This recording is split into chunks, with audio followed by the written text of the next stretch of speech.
আজকে দুপুরে আমি দই বেগুন বানালাম। তো নমস্কার বন্ধুরা।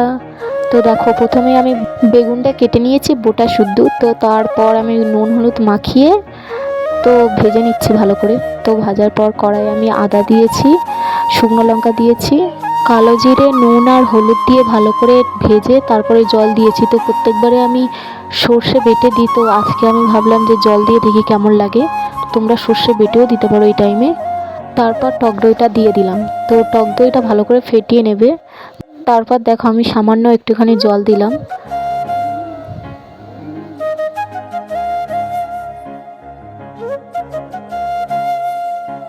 তো তারপরে এবার আমি এইটা ফোটাবো। তো ফোটানোর পরে এক এক করে বেগুনটা দিয়ে দেবো, সেই বেগুনগুলো আমি ভেজে রেখেছি। তো এটা একটু হালকাভাবে নেড়ে দেবো। তো দেখো, কিছুক্ষণ ফুটিয়ে তো আমি নামিয়ে নেবো। দেখো, আমার হয়েও গেছে। তো দেখো কত সুন্দর হয়েছে না। তো আজকের মতন টাটা।